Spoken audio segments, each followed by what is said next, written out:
Donc, je suis ONS CODH. Je suis responsable du service écologie urbaine à Dijon Métropole, avec comme champ principal d'activité l'énergie et le climat.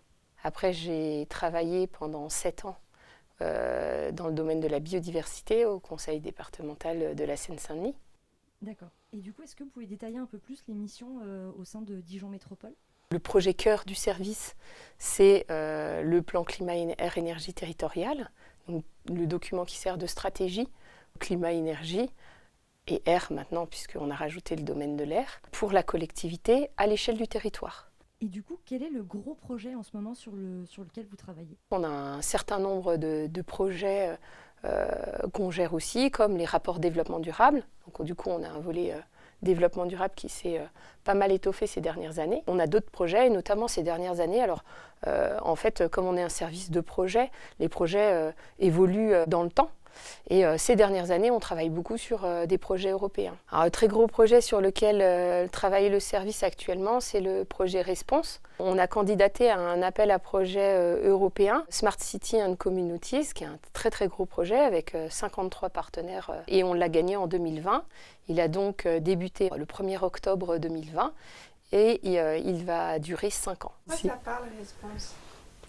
Response, donc c'est un projet. L'objectif, c'est de créer des îlots à énergie positive pour ensuite travailler sur leur duplication sur le territoire pour atteindre enfin les objectifs à 2050 fixés par la métropole de neutralité carbone.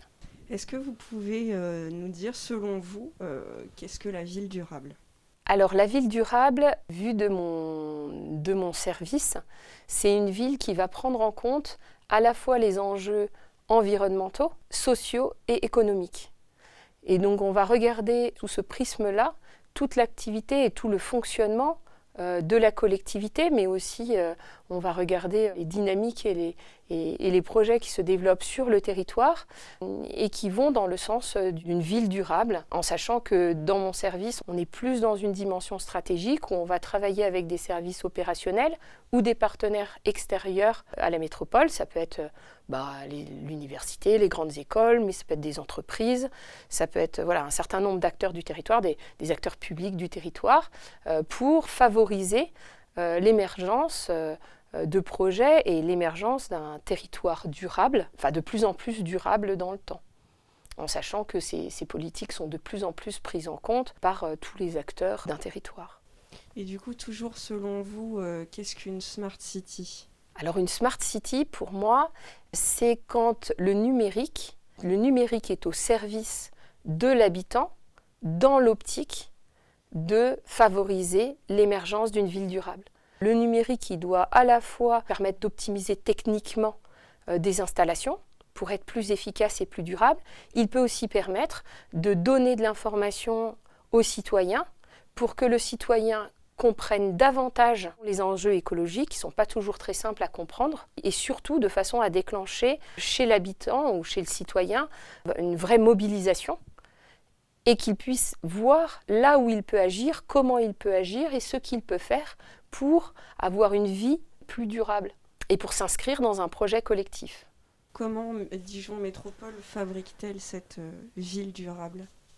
On voit clairement émerger des grandes politiques ces dernières années au niveau de la métropole. On a des politiques, des grandes politiques environnementales. On a évoqué tout à l'heure le projet Response, qui est vraiment avec une entrée climatique et énergétique pour répondre aux enjeux de neutralité carbone.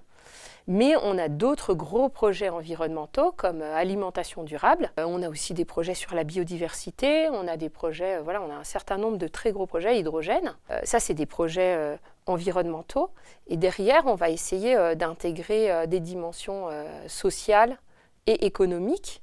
Et la Smart City, elle arrive aujourd'hui un petit peu au cœur de ces projets pour essayer d'être un outil qui renforce la démultiplication, qui renforce l'adhésion des partenaires et qui renforce l'adhésion des habitants. Si je prends un exemple, le projet Response, il a fédéré beaucoup de monde. On sent qu'il a fédéré beaucoup d'acteurs du territoire au travers de son ambition, mais aussi au travers de son innovation et de toute la démarche Smart City, toute la démarche numérique pour arriver à faire que la donnée puisse avoir du sens pour tout le monde, pour les acteurs du territoire, pour les étudiants, pour qu'ils puissent eux-mêmes agir, pour les habitants, etc. Et on sent que c'est quelque chose de très fédérateur, et c'est ce qu'on essaye de construire, c'est un peu l'ambition du projet. Alors qu'apporte cette dimension métropolitaine à la ville durable ? Donc il y a eu un élément très important au niveau de la métropole, c'est le passage de la communauté d'agglomération en communauté urbaine, où il y a eu un certain nombre de compétences communales qui sont passées à la métropole. Et ces compétences ont permis à la métropole d'avoir un grand nombre de compétences autour des enjeux énergétiques et climatiques à l'échelle de son territoire. L'autre point important, c'est qu'au niveau des enjeux énergétiques et climatiques, souvent ça n'a pas beaucoup de sens de réfléchir uniquement à l'échelle de la ville, parce que les gens se déplacent, parce qu'ils ne travaillent pas dans leur ville, mais dans la ville-centre ou dans la ville à côté, et que du coup, travailler à l'échelle métropolitaine a beaucoup plus de sens. Alors on pourrait dire, mais pourquoi on ne va pas prendre l'aire urbaine par exemple ? Je pense que la taille métropolitaine a plus de sens parce que c'est là où on a les compétences. Si on prend le SCOT, ça peut être un outil très intéressant. Par contre, c'est à chaque fois au territoire infra de développer les politiques parce que c'est au territoire infra qu'il y a les compétences en fait. Donc en ce sens, je pense que c'est une échelle qui est très pertinente. Donc là, on trouve aujourd'hui toutes les politiques mobilité se retrouvent, à l'exception de la police du maire, mais sinon toutes les politiques mobilité se retrouvent à l'échelle métropolitaine, toute la politique énergétique, les réseaux de chaleur, etc. On a toutes les politiques, toutes les stratégies, en fait, tout est revenu à l'échelle de la métropole. Et en ce sens, ça fait que les métropoles ont une capacité à agir qui est assez importante sur leur territoire. Elles ont aussi toutes les compétences économiques avec les entreprises, etc., les universités, etc. Est-ce que vous pouvez nous expliquer ce qu'apporte la data aux enjeux de la ville durable ? La data, c'est plusieurs choses. Ça peut être des grandes quantités de données, mais en réalité, sur notre territoire et sur nos sujets, on se rend compte qu'on est peu concerné par des très gros volumes de données, et en tout cas, on essaye plutôt de réduire ces très gros volumes de données, même si on essaye d'avoir des données les plus fines possibles. Par contre, on se rend compte qu'il y a un vrai sujet autour de la mobilisation des habitants, etc., à avoir une donnée la plus proche de leur réalité. C'est-à-dire que plus on va réussir à leur donner une donnée qu'ils vont pouvoir voir en même temps qu'ils ont la donnée, percevoir en même temps qu'ils ont la donnée, ça va faciliter le passage à l'action. Par contre, si je vous donne un exemple, aujourd'hui, les données énergétiques et climatiques, on a un observatoire, Opter, qui nous donne les données du territoire au niveau énergétique et climatique, sauf qu'aujourd'hui, on est encore en train de travailler sur les données 2016. On est en train de recevoir les données 2018. Mais quand on donne les données 2018, les gens ne se souviennent plus. Quelle était notre situation en 2018 ? Si vous voulez que les personnes agissent, il faut arriver à leur donner des informations qui sont proches d'eux, proches de leur environnement pour comprendre.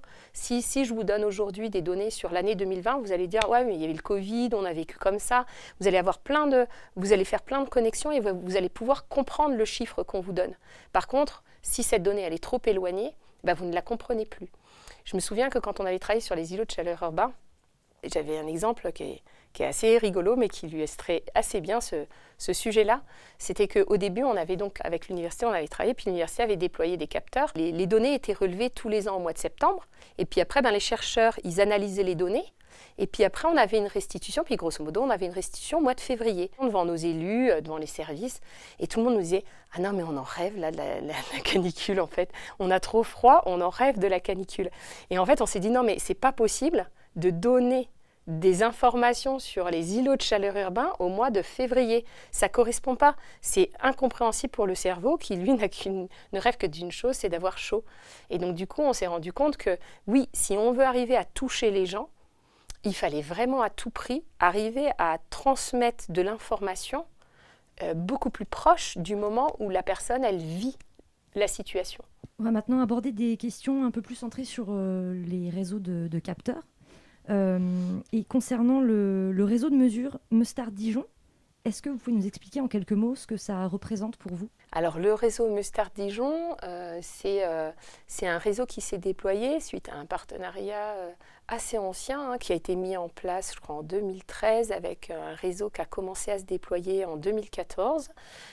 Donc de capteurs température et hygrométrie sur le territoire, afin de caractériser les îlots de chaleur urbains. Donc ça, c'était intéressant pour mieux comprendre le fonctionnement des îlots de chaleur urbains sur le territoire, qui est un des enjeux forts au niveau de la métropole dans le domaine de l'adaptation au changement climatique. C'est un domaine qui est très important parce que ça touche un volet santé au niveau des habitants et un niveau qualité de vie, et on sait que ce sujet va grandir d'année en année. Et concernant le réseau Caméléon?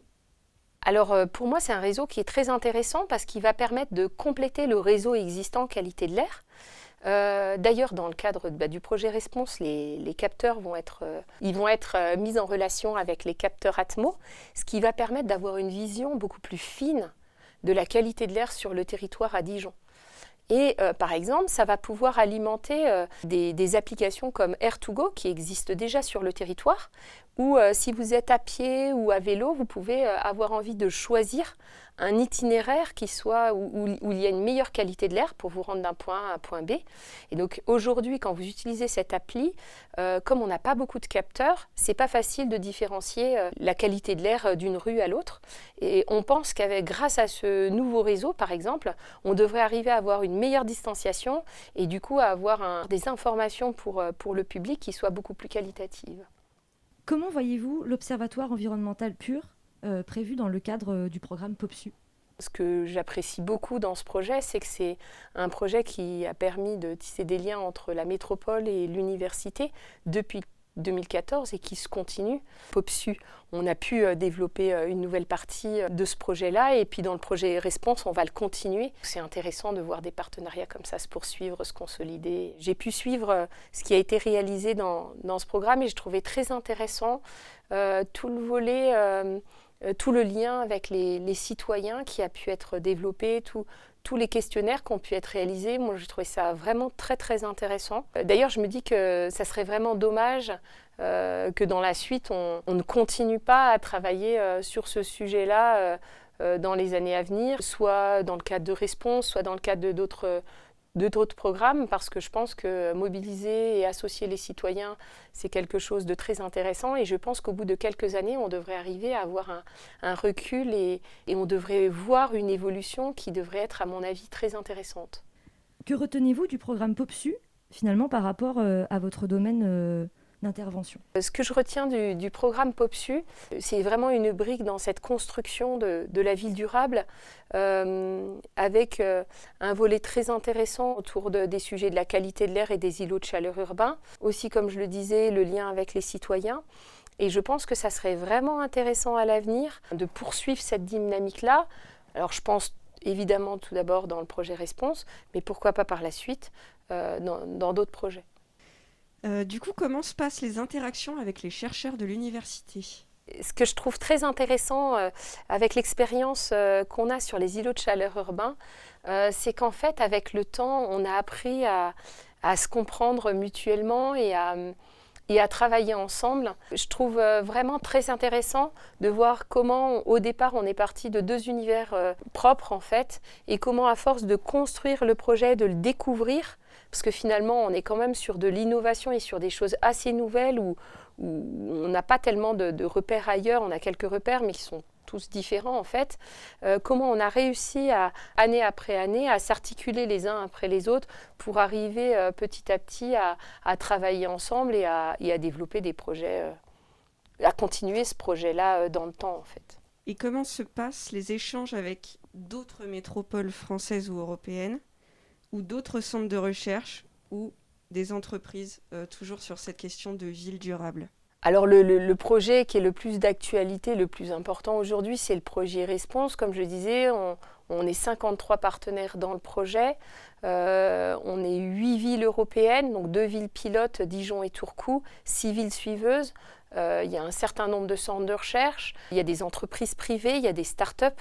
C'est vraiment un panel très large de partenaires. Ce qui est intéressant au travers de ce projet, c'est qu'il fédère autour d'une thématique commune. J'avoue personnellement que les travaux initiés avec l'Université Bourgogne nous facilitent le travail aujourd'hui avec d'autres universités, d'autres chercheurs, parce que du coup on arrive beaucoup plus facilement à travailler avec cet univers-là, même si c'est des chercheurs qui sont plus techniques ou voilà, dans des disciplines complètement différentes. Et du coup, c'est intéressant parce qu'on se retrouve avec des partenaires très différents autour d'enjeux communs, avec chacun ses compétences, chacun sa vision, chacun ce qu'il peut apporter au projet et ce qu'il peut apporter à ses objectifs de neutralité carbone. On a travaillé sur un projet, sur un objectif commun, et ça, c'est très intéressant.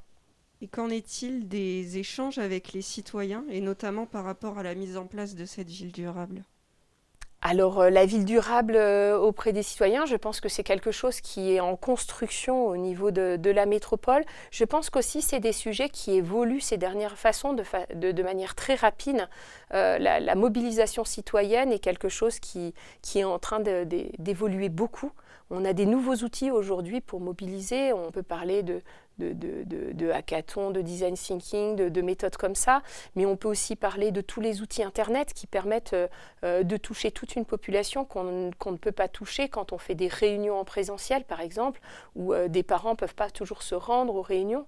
Et donc, on est en train, il y a énormément avec le Covid, il y a énormément d'outils qui se sont développés, numériques, etc., qui ne remplacent pas, mais qui complètent les dispositifs existants et qui devraient nous permettre de mieux mobiliser, de mieux toucher l'habitant. Enfin, en tout cas, je pense que c'est notre objectif et c'est ce qu'on va essayer de faire. Vous parliez justement du Covid. Est-ce que la crise sanitaire a fait évoluer votre vision sur la ville durable ? Alors, la vision sur la ville durable, pas précisément, parce que je pense que c'est une dynamique assez ancienne. Je pense que la vision de la ville durable est beaucoup plus sensible aux changements politiques, où régulièrement les changements politiques vont créer des nouvelles notions et qui vont impacter la vision et la façon dont on va construire cette ville durable. Mais par contre, le Covid a apporté quelque chose, à mon avis, qui est très consensuel chez les gens qui travaillent autour des enjeux climatiques et énergétiques. C'est-à-dire qu'on considère que le Covid, c'est l'expérience de ce qui nous attend demain avec le changement climatique.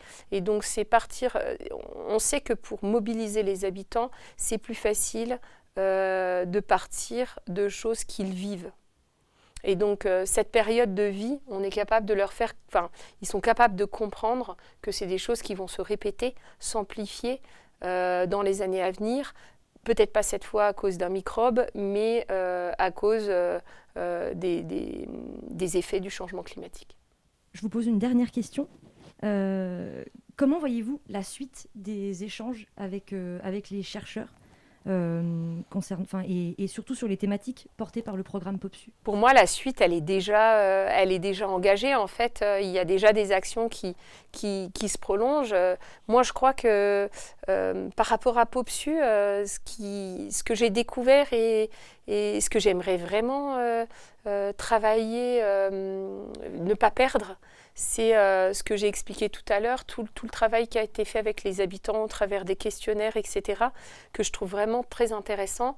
On va retrouver ce sujet de questionnaire, d'interroger sur l'acceptabilité du projet Response, par exemple, par les habitants au sein du projet Response. On va retrouver un peu ces sujets-là et je pense que c'est quand même assez intéressant d'essayer d'y mettre une continuité. Après, bien sûr, tout ce qui est capteur, etc., on sait déjà que le projet continue. On a déjà des projets à venir qui sont engagés.